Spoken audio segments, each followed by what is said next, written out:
Hi everyone, welcome back to Healthy with Nicole.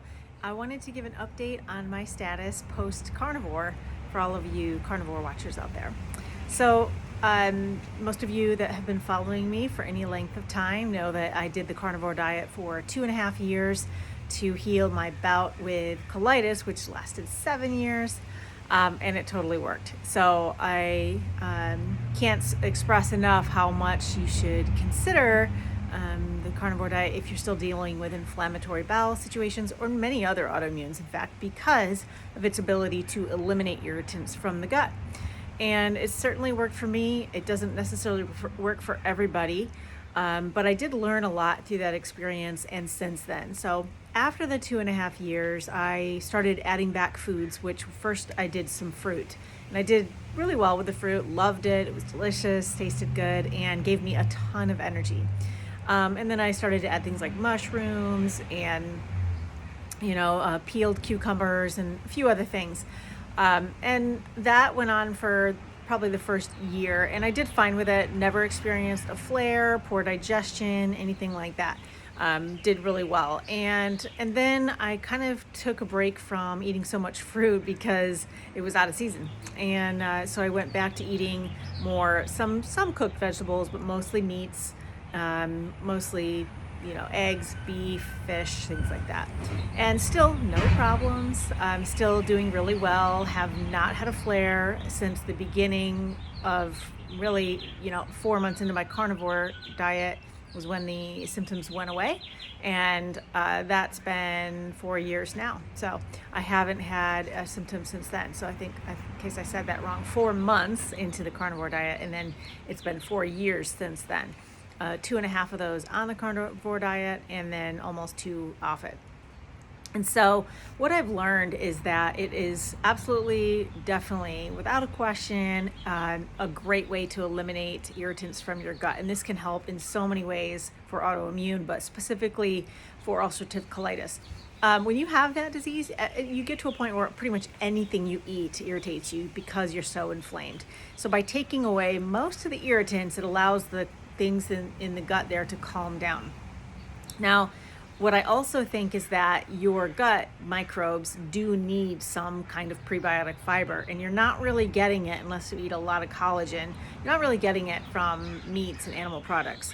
So once you're able to tolerate foods again, I think it is a good idea to add in some prebiotic fibers. Now, that doesn't mean that you should go and eat plates and plates of raw vegetables or even cooked vegetables for that matter, because that is probably what's causing a lot of problems for people. I know that for myself, being vegan for 15 years did not help my gut at all, and I even suspect that it probably caused some of the problems. But nonetheless, we have different reasons why we have colitis. For me, I believe it was stress, poor functioning thyroid, way too many raw vegetables, and toxins from those foods that caused my situation. And then doing the carnivore diet did stop it in its tracks. And then since then, I've worked on increasing my good bacteria in the microbiome. So I do fermented foods. I make my own kefir. That has been incredibly helpful, and I think a lot of people really just need more of the good bacteria in their gut.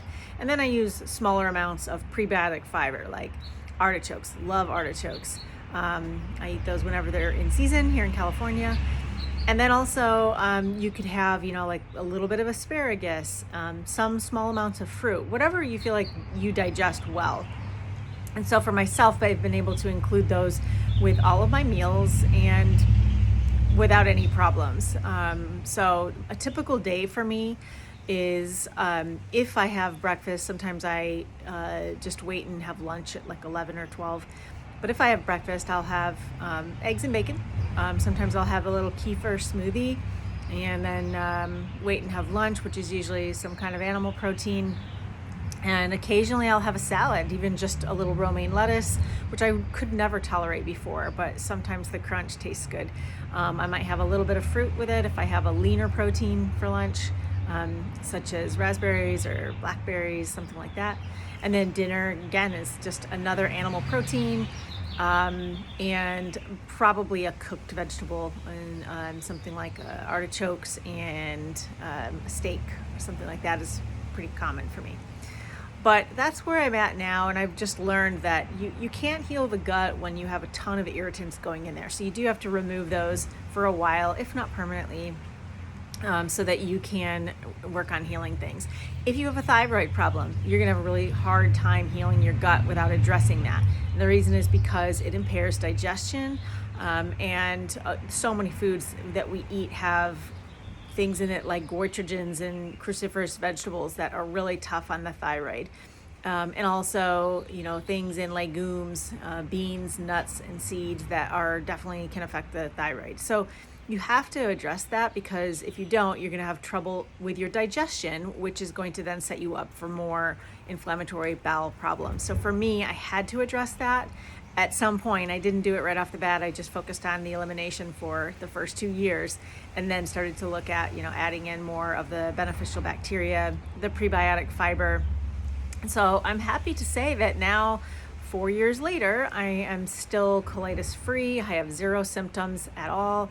And I have the ability to eat more of what I want to eat. I can pretty much eat anything. However, I don't just eat anything, because I know that a lot of those foods could get you back in the same position you were, originally with the inflammatory bowel. So I stick to foods that are fairly easy to digest in modest amounts, and that make me feel good. And so that's a good clue for you, is if you digest it well, you feel good, you don't feel any bloating, pain, gas, that's a good sign that that's probably a good food for you. So I hope that helps you wherever you are on your journey of inflammatory bowel and working on, improving that situation. Obviously, I believe it can be done. I know it can be done. And there's lots of things to look at besides just taking out irritants. So that's super important. Obviously, probably step number 1, but you have to look at the big picture and get everything in line for long-term results. I hope you liked that video. Give it a thumbs up and subscribe if you did, and comment below. I'd love to hear anybody's experience with elimination diets, thyroid health, anything that you've found to be helpful for your journey on ulcerative colitis or other inflammatory bowel disease. And I'll see you in the next video.